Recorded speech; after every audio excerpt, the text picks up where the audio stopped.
राम जय जय राम, श्री राम जय जय राम, श्री राम जय जय राम, श्री राम जय जय राम, श्री राम जय जय राम, श्री राम जय जय राम, श्री राम जय जय राम, श्री राम जय जय राम, श्री राम जय जय राम, श्री राम जय जय राम, श्री राम जय जय राम, श्री राम जय जय राम, श्री राम जय जय। बोलिए श्री रामचंद्र महाराज की जय।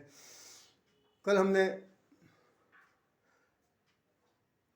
मानवाधिकार के संबंध में जो चर्चा की थी उसका प्रारंभिकरण अभी इस वक्त हो रहा, आप फिर से सुनना चाहें और समझना चाहें कि मैं वास्तव में क्या कहना चाहता हूं और जनहित में कितना मैं अपनी तरफ से अपनी भावनाओं को आपके सामने व्यक्त करके समर्पित करना चाहता हूं।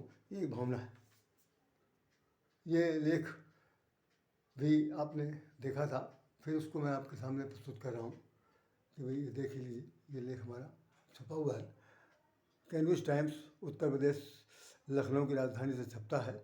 10 दिसंबर 12 को छपा था।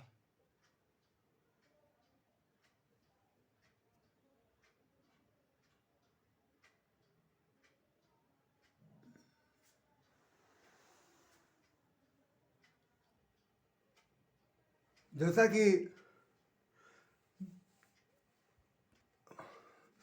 कि मैंने आपको बताया कि मानवाधिकार का जो कॉन्सेप्ट है, मानवाधिकार का जो अवधारणा है, वो किस बात को लेकर है।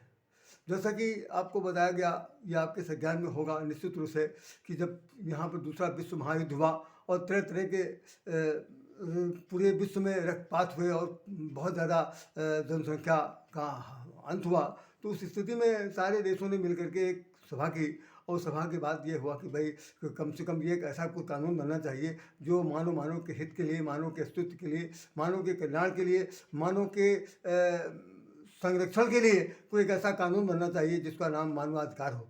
तो 10 दिसंबर 1948 को ये बैठक हुई, उसमें ये निर्णय लिया गया और आज का दिन तब से ऐतिहासिक बनकर रह गया। शुरुआती दौर में तो इसको बहुत कम लोग समझ पाए थे, लेकिन पिछले 20 साल से या और थोड़ा सा पीछे हम लोग जाएँ तो देखेंगे कि भाई हमारे पूरे विश्व में अब इसको एक विशेष रूप से दर्जा दे करके माना गया और कानून के अंदर समाहित कर दिया गया। कानून के रूप में इसे स्वीकार किया जाता है। इसमें खासतौर से पुलिस का संरक्षण भी इस कानून के अंतर्गत है कि अगर किसी प्रकार की कोई भी अवमानना हो रही है, किसी प्रकार का कोई भी उल्लंघन हो रहा या किसी प्रकार का कोई भी ऐसा कोई हंता जो हमारे कानून को नहीं समझ रहा और मनुष्य के जीवन जीने की जो अवधारणा है उसको वो विखंडन करना चाहता है, तो उसके लिए कानून सबसे ज़्यादा बाधक बन सकता है और उसके लिए हर तरह से उसे सज़ा मिल सकती है, ऐसा इसमें है।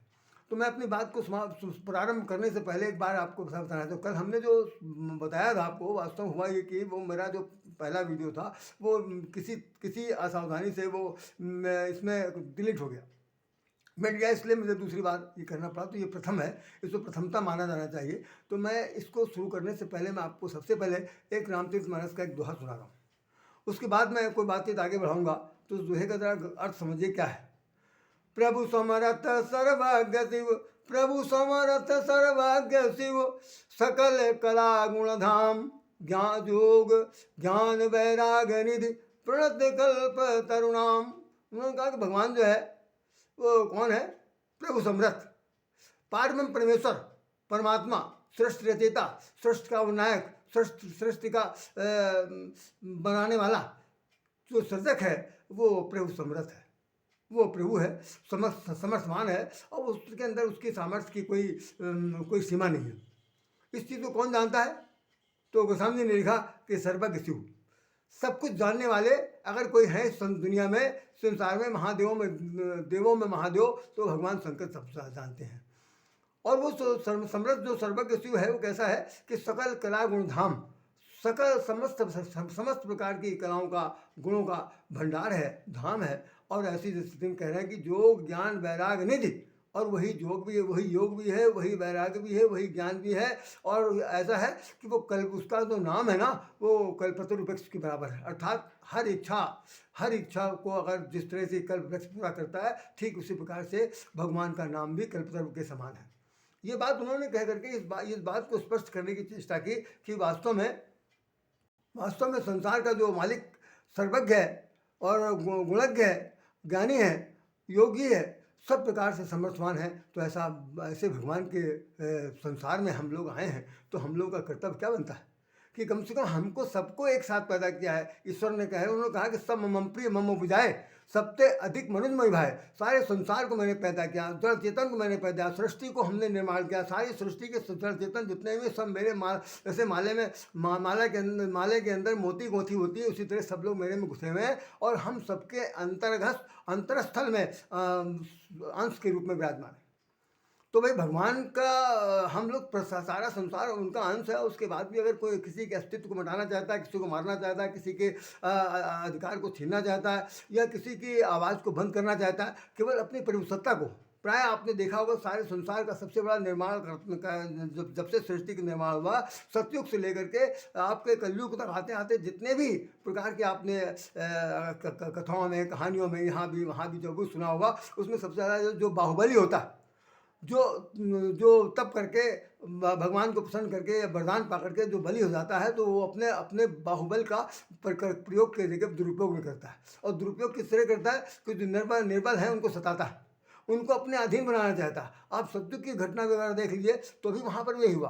किसी भी युग में ऐसा नहीं है, चाहे वो आप अगर देखना चाहें तो हिरणाक्ष की जाए, हिरणाक्ष पूरी धरती को लेकर भागा। अब धरती को लेकर भागा तो कल्पना है, लेकर भागा तो गया कहाँ? उसको भी भगवान ने अब वो बराह का रूप धारण करके उसको खत्म किया, क्योंकि उसने संसार के अस्तित्व को मिटाने की चेष्टा की, मानव अधिकार का पूरा हनन करने की। उसके बाद उसका भाई जो है हिरण्यकश्यप, उसने क्या किया, हम क्या कि जो उसका ही पुत्र था, उसका पुत्र का ही विरोधी बन गया। मतलब पुत्र अगर कोई कहना चाहता है, कुछ भी अपनी बात कहना चाहता है, अपने आप अपने अस्तित्व रखना चाहता है, तो यहाँ तक कि पिता उसके जीवन का प्रतिद्वंदी बना। निश्चित रूप से उसको भी भगवान ने प्रहलाद, जबकि गीता में लिखा है कि मैं राक्षसों में प्रहलाद भी हूँ, तो प्रहलाद के रूप में वो अवतरित होकर के उसकी उद्दंडता को नष्ट करते हैं, उसको नाश कर देते हैं। तो और इसके बाद अगर आप आगे बढ़ते हैं, तो ये आपका ध्रुव का भी उदाहरण सुना होगा। उनकी सौतेली माँ ने राजा उत्थानपाद को गद्दी से उनके गोद में बैठे थे, वहाँ से छीन लिया। उसने कहा कि तुमको अगर राजपाट संभालना है तो तुम इस तरह से नहीं, तुम भगवान का तप करो। ध्रुव 5 वर्ष की अवस्था में तप करने चले जाते हैं घर में। वो उन्होंने तप किया, भगवान प्रसन्न हुए। जो कुछ बात कहानी के कहती है कि भाई ध्रुव तारा बन गए। और रावण के बारे में अगर आप देख लें, तो रावण ने भी यही काम किया कि भाई उसने भी सबको संसार में, उसने लिखा कि राखो कौन स्वतंत्र।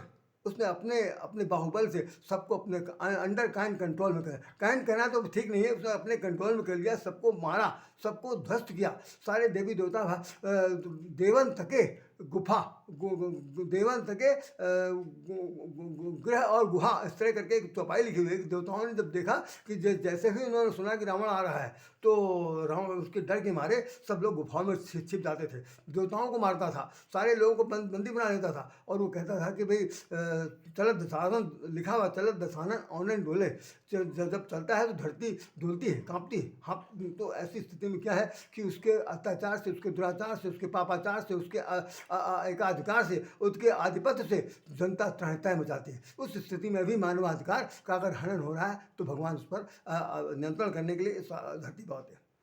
अब अन्यथा न लीजिए, कथा तो कथा के रूप में कही जाएगी। भगवान राम को क्या हुआ? भगवान राम की जो बेखत तिलक होने जा रहा था, और उनकी जो कैकेयी माता जी है, सौतेली कही जा सकती हैं, उनके कौशल्या तो है नहीं, तो उन्होंने अपने बेटे को गद्दी और उनके लिए वनवास मांगा। क्या ये अगर आप रामायण को थोड़ी देर के लिए कथा कहानी स्क्रिप्ट जो लिखी गई, वो तो लिखी गई, वो तो एक प्रकार का